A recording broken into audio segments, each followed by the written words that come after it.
네, 오늘은 내비게이터 런칭 행사장에 잠깐 들렸습니다. 드디어 링컨의 풀 SUV 라인업이 완성이 되는데요.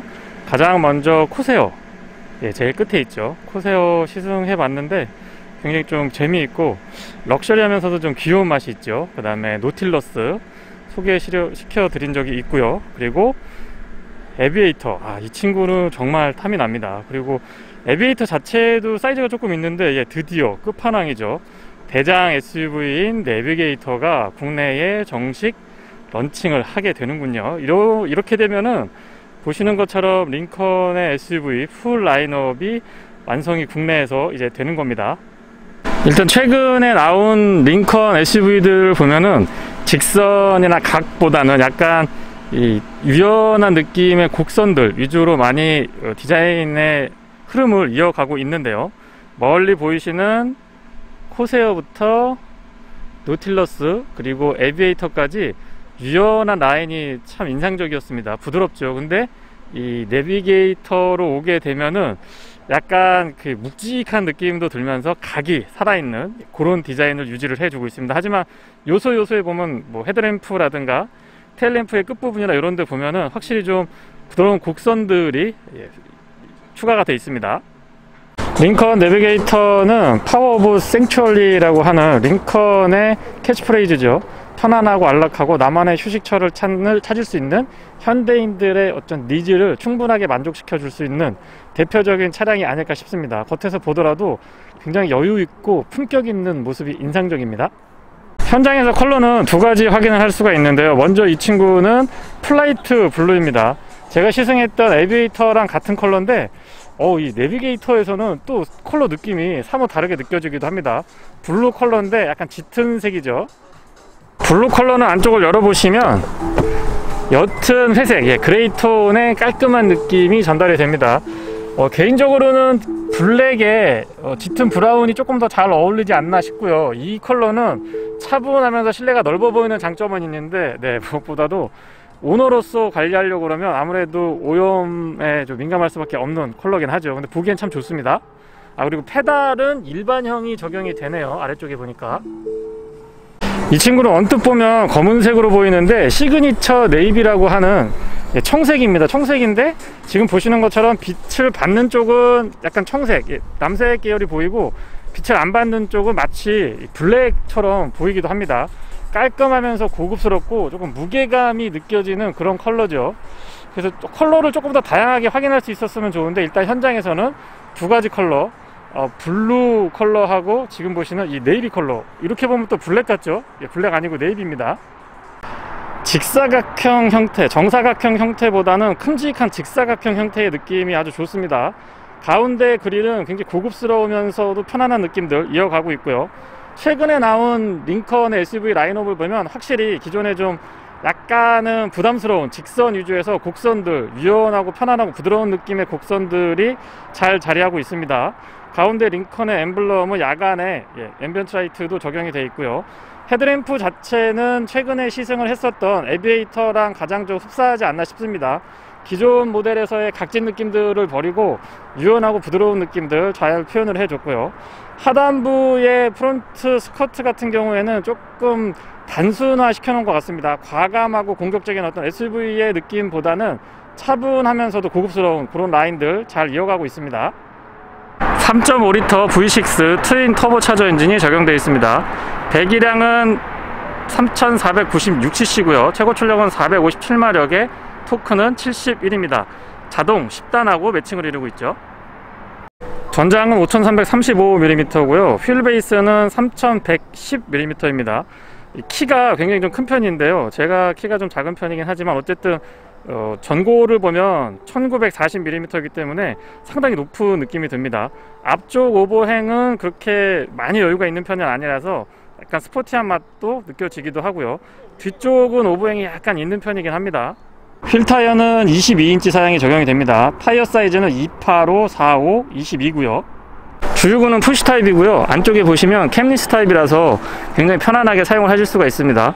이 캡이 있는 거 사용하시는 분들은 잘 모르시는데 일단 없는 거 이거 사용을 한번 해보시면은 캡 있는 거 불편해서 못 사용하실 정도로 굉장히 편안하죠. 후면부 디자인은 곡선보다는 직선이 좀 많이 보이고요. 과거의 링컨 내비게이터 모델들에서 봤던 그 독특한 모습들이 연상이 되는 것 같습니다. 이런 게 하나의 또 헤리티지로 볼 수도 있겠죠. 수직보다는 수평이 많이 강조되어 있는 디자인이라서 뒤에서 봤을 때의 안정감은 높은 편이고요. 차고가 조금 있는데도 불구하고 그렇게 불편하거나 불안하다는 느낌은 들지 않습니다. 디퓨저는 그냥 깔끔하게 마무리를 해놨고요. 조금 아쉬운 부분은 머플러가 듀얼 더블 타입으로 되어 있으면 좋았을 것 같은데 조수석 뒤쪽으로만 지금 머플러가 준비가 되어 있습니다. 테일게이트는 전동인데요. 잘 보시면 여기에 이렇게 음각 처리를 해놨습니다. 여기에 보시면은 보이시죠? 여기에 이제 누르면은 테일게이트를 오픈할 수가 있고, 운전석 뒤쪽으로 요 음각 처리가 하나 더 있거든요. 이 친구, 요거를 보시면, 요거를 딱 눌러 보시면 뒤에 요 유리만 이렇게 열어서 안쪽에 간단한 짐들 넣고 빼실 때 편안하게 사용을 하실 수가 있습니다. 이런 거 아이디어 좋죠. 닫아보고 테일게이트 한번 작동시켜 볼까요? 부드럽고 조용하게 열리는 편입니다. 지금 3열 시트까지 사용하고 있는데 이렇게 보더라도 공간 자체가 그렇게 좁다라는 느낌은 들고 있지 않습니다. 측면에 보시면 LED로 조명 착실하게 잘 갖춰주고 있고, 바닥 공간 같은 경우도 사용을 할 수 있게끔 돼 있나요? 여기에 보시면 잔 짐들 넣어 놓으시면 깔끔하게 사용을 하실 수가 있습니다. 2열하고 3열은 버튼 한 번만 눌러 주시면 완전히 접을 수가 있습니다. 일단 3열 접어 볼게요. 버튼 한번 눌러 주시면 부드럽게 접히고요. 순서대로 한번 접어 볼게요. 그리고 운전석 뒤쪽도 접습니다. 그러니까 완전히 이 앞으로 내려가면서 헤드레스트가 같이 접어지는 그런 형태고요. 2열을 접으면은 지금 보시는 이 정도 공간이고요.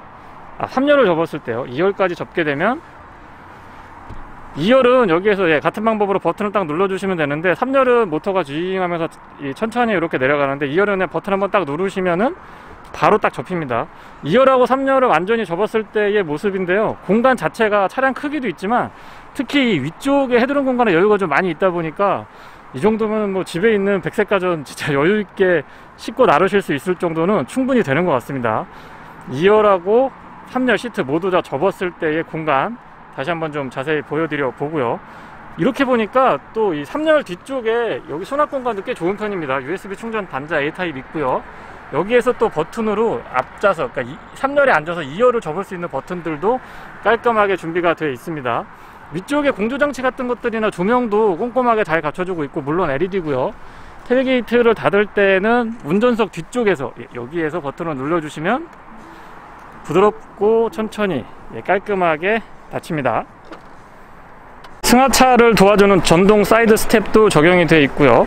안쪽의 느낌이 보통 SUV나 승용차는 몸을 많이 숙여야 되고 SUV들도 어느 정도까지는 약간 숙여줘야 되는데, 이거는 빳빳이 허리를 펴고 있어도 촬영하는데 전혀 불편하지 않을 정도로 크기가, 키가 굉장히 좀 큰 것 같습니다. 실내는 가죽 고급스럽고요. 퍼펙트 포지션 시트라고 해서 다양한 형태의 체형들을 만족시켜 줄 수 있는 아주 편안한 시트가 적용이 되어 있죠.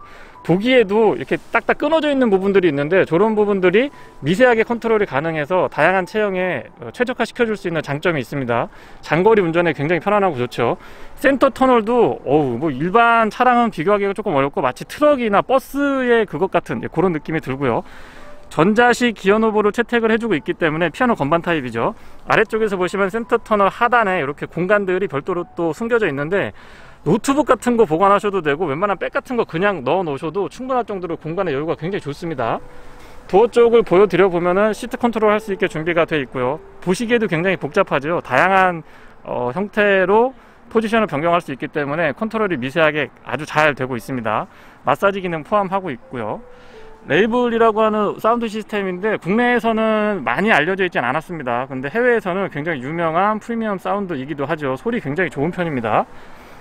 도어 트림의 느낌은 조금 전통적인 느낌? 럭셔리하면서도 미래지향적인 느낌보다는 약간 좀 전통을 강조하는 조금은 보수적인 듯한 느낌도 있습니다. 하지만 이런 거 이렇게 만져보면은 재질 같은 것들은 정말 고급스럽고 좋다라는 느낌을 받습니다. 윈도우 컨트롤은 올 오토 타입 준비가 되어 있고요. 윈도우 자체도 이중 접합률이 기본으로 적용이 되어 있네요. 측면에 이 맵포켓 같은 경우는 길이가 굉장히 깁니다. 앞쪽에서부터 뒤쪽까지 넘어오는 길이가 길기 때문에 다양한 수납물도 효율적으로 보관을 하실 수가 있습니다. 소소한 부분이지만 링컨이라고 하고 여기 이렇게 간접 조명까지 포함이 되어 있습니다. 알루미늄으로 되어 있고요. 승하차할 때는 이 전동 사이드 스텝을 밟고서는 올라가야지 될 정도로 차가 굉장히 거대합니다. 앉았을 때의 느낌은 이게 일반 그 승용차나 SUV에서 느낄 수 있는 그 운전 시야는 아닌 것 같고요. 굉장히 좀 높게 올라와 있다는 느낌 받습니다. HUD는 넓고 다양한 정보들 깔끔하게 잘 보여주고 있고, 방향 지시등 같은 것도 이렇게 보여주고 있어서 이런 거는 아이디어가 조금 좋은 것 같습니다. 클러스터는 전자식으로 깔끔하게 갖춰져 있고요. 스티어링은 링컨의 다른 SUV들과 비슷한 디자인을 갖춰주고 있습니다. 근데 조금 더 차분하고 고급스러운 느낌이 아주 좋습니다. 제가 좋아하는 에어백 부분 가죽으로 고급스럽게 잘 쌓여져 있고요. 좌측에는 어댑티브 크루즈 컨트롤에 관련된 기능들, 우측에는 인포테인먼트에 관련된 기능들 조작하실 수가 있습니다. 자동 10단은 패들 시프트가 생각보다 단이 여러 개 있는데 단과 단 사이에 차이가 조금 있는 편이라서 재미있게 운전을 하실 수가 있죠. 레블사의 울티마 3D 사운드 시스템을 갖춰주고 있습니다. AVN 자체가 글쎄요, 이 그 포지션 같은 것들을 어떻게 하느냐에 조금 따라서 다르기는 한데, 일단 다른 SUV 라인업보다는 좀 커졌습니다. 그래서 사용하기에 편리하고요. 터치 같은 거 했을 때의 느낌도 좋고, 기본적인 앱 구성 같은 경우도 크게 부족함이 없기 때문에 사용할 때 많이 불편하실 것 같진 않습니다.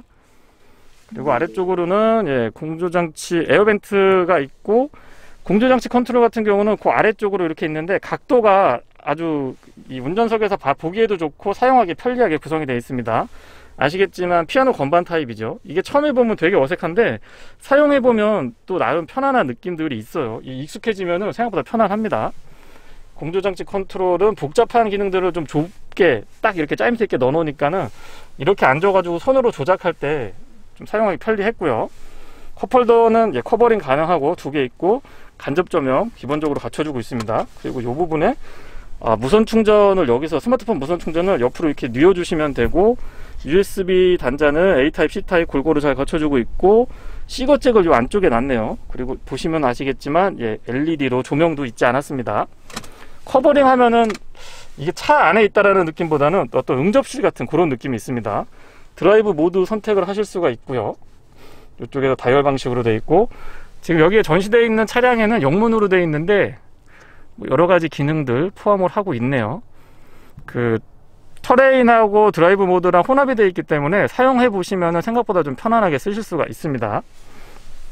암레스트가 조금 독특하죠. 이렇게 양쪽으로 구분이 되어 있고, 여기도 이렇게 공간이 있어서 넓고 편안하게 쓰실 수가 있습니다. 조수석 수납 공간은 여기서 잡아당기시면 되고요. 높이는 생각보다 그렇게 높지 않은데 길이가 워낙 있기 때문에 공간에 있어서의 아쉬움은 없습니다. 크러쉬 패드의 구성이 이렇게 2단으로 구성이 되어 있으면서 가운데에 우드 트림을 두껍게 딱 대주고 있는데, 촌스럽거나 어색하기보다는 고급스럽고, 자꾸 말씀드리지만 좀 고전적이고 고급스럽고 조금은 보수적인 느낌들이 전달이 되네요. 뒷좌석도 이중접합 차음 유리가 적용이 되어 있습니다. 도어 쪽을 보시면 좀 독특한데요. 이 도어 안쪽 캐치가 보통 이렇게나 이렇게 여는데 여기는 이 손잡이 안쪽에 이렇게 제끼게 되어 있네요. 이런 것들은 좀 독특하고요. 맵포켓은 웬만한 차량 앞좌석보다 더 넓게 잘 되어 있습니다. 2단으로 구성이 되어 있어서 실용성이 좋고요. 사이드 스텝 밟고 올라가시면 올라가실 때 이렇게 불편하진 않습니다. 이 차는 앞좌석에 의자가 2개, 그다음에 가운데 2개, 뒷좌석에 3명이 앉을 수 있게 2-2-3 해가지고 7명까지 앉을 수 있도록 구성이 되어 있습니다. 뒷좌석 시트 자체도 웬만한 차량들의 앞좌석에 견줄 수 있을 정도로 상당히 좀 편안한 편이고요. 앞좌석은 시트 이 쿠션이 좀 얇은데 뒷좌석은 지금 보시는 것처럼 두툼한 편입니다. 바닥 부분에 턱이 납작하게 평평하게 잘 되어 있다 보니까 공간 활용도 굉장히 좋고요. 손잡이도 보면은 가죽 같은 걸로 마무리 참 잘 해놨죠. 약간 이게 뭔가 타고 올라가는 듯한 느낌이 들어요. 그리고 이 뒷좌석에는 이렇게 모니터가 양쪽으로 구성이 되어 있는데, 이런 것들도 장거리 여행 하실 때에는 이게 또 은근히 편합니다. 사용해보면 화면의 해상도나 고성 같은 경우는 그렇게 나쁘지 않습니다. 해상도도 좋은 편이고, 무엇보다 이게 충격이나 이런 데서 좀 약할 수 있는데 그런 거에 잘 견딜 수 있도록 견고하게 테두리 부분이라든가 여기 딱 끼워질 수 있게끔 아주 견고하게 조립이 잘 되어 있다는 거 말씀드려보고 싶고요. 뒤쪽에서 앞쪽을 보면은 참 웅장하고 고급스럽고 거대하다라는 느낌이 전달이 되고요. 다시 말씀드리지만 센터 터널 정말 길고 넓고 큽니다. 그리고 뒤쪽에서도 공조장치를 조절하실 수가 있고요. 버튼이 있는데 요게 썬루프에 선쉐이드를 뒤로 미룰 수 있네요. 여기서 이렇게 준비가 되어 있고, 뒤로 더 밀어볼까요? 파노라마 타입 썬루프도 오픈 사이즈 굉장히 큽니다. 차가 뭐 워낙 크니까 전반적으로 공간에 있어서의 여유는 참 좋은 편이고요. 이렇게 보니까 개방감이 상당한 편입니다. 요 위에 있는 버튼은 지금 보여드렸던 것처럼 선쉐이드 조절하실 수가 있고요. 아래쪽에 공조장치 컨트롤 있고, 그 아래쪽으로는 시거잭하고, 시거잭이 있네요. 특이하게 앞뒤로 모두 다. 요즘에는 그냥 아울렛만 12V 파워 아울렛만 있고 캔만 있는데 시거잭이 딱 마련이 되어 있습니다. 230V 인버터, USB 충전 단자는 역시 센스 있게 A타입, C타입 두 개 갖춰주고 있습니다. 그 아래쪽으로는 컵홀더가 이렇게 딱 열리게끔 되어 있네요. 수납이 가능한 컵홀더 두 개 있고요. 그리고 뒤쪽에도 이렇게 암레스트는 이쪽에 있고, 센터 터널이 여기 끊겼다가 다시 또 이렇게 연결이 됩니다. 컵홀더가 여기 두 개 있고, 간접 조명 되어 있고요. 여기에서도 모니터링이 가능한 모니터가 조그맣게 다양한 상태들을 볼 수 있게끔 모니터가 조그맣게 준비가 되어 있습니다. 지금 앞에서 이제 락이 걸려 있는 상태고요. 암레스트가 왠지 움직일 것 같이 생겼는데, 이게 이렇게 열리는군요. 앞좌석이랑 똑같은 구성입니다. 안쪽에 조명 있지 않았고, 여기도 공간이 어마어마합니다. 차가 워낙 크니까 암레스트 특이하네요. 암레스트 역할 해주고, 여기서 딱 잡아당기면 이렇게 열리는 방법. 그리고 뒷좌석도 3열도 이 바닥 공간이 조금 있는 편이고, 이렇게 보시면 시트 포지션이 그렇게 나쁘지 않습니다. 그리고 무엇보다도 앉았을 때 저 창문을 통해서 조금 개방감이 있다라는 거 강조를 좀 드려보고 싶고요. 뒤쪽에 수납 공간도 정말 여유가 있습니다. 12V 파워 아울렛 캡 돼 있고, USB 충전 단자 준비가 돼 있고요. 이 버튼은 전동으로 시트를 조절할 수 있게끔 깔끔하게 자리하고 있습니다. 편안하면서 깔끔하죠. 다시 보더라도 이 뒤쪽에 유리 개방감이 좋기 때문에 전체적으로 실내에서 느껴지는 탁 트인 개방감이 장거리 여행을 하더라도 운전자가 그렇게 스트레스를 받지 않을 것 같은 그런 느낌이 전달이 됩니다. 그리고 이 센터 터널에 이렇게 늘어보시면 이 뒤쪽보다 앞쪽은 공간이 더 좋죠. 상당히 수납 공간이 좋은 편이라서 실내 공간도 좋고 수납에 있어서의 아쉬움은 전혀 없네요. 편안하고 넓고 좋습니다. 3열로 들어가기 위해서는 2열 시트를 이렇게 들어 올리면서 앞쪽으로 슬라이딩을 하실 수가 있고요. 공간은 이 정도, 한 뼘이 훨씬 넘기 때문에 타고 내리실 때 불편하지는 않습니다. 플라스틱 같은 것도 널쩍하게 커버 잘 돼 있고요. 바닥에 여유가 있다 보니까 뒷좌석에 앉더라도 이렇게 안으로 들어갈 때도 그렇게 불편한 느낌은 없고요. 뒤에 앉더라도 발 공간에 여유가 있어서 답답한 느낌은 크게 들지 않습니다. 천정 쪽에 보시면 에어벤트 양쪽으로 이렇게 갖춰주고 있고요. 실내등은 모두 LED로 구성이 잘 돼 있네요. 여기에서 뒤에서 앞으로 이제 이동을 하려고 그러면 저 레버를 잡아 당기시거나 요 위에 있는 거를 잡아 당기시면 앞으로 이동을 하실 수가 있습니다. 3열에서 보니까 정말 차가 길고 크네요. 네, 이상 링컨 내비게이터 런칭 행사장에서 간단하게 차량을 소개해 드렸습니다. 보다 자세한 시승기는 조만간 여유 있는 시승을 통해서 자세하게 다뤄보도록 하겠습니다. 고맙습니다.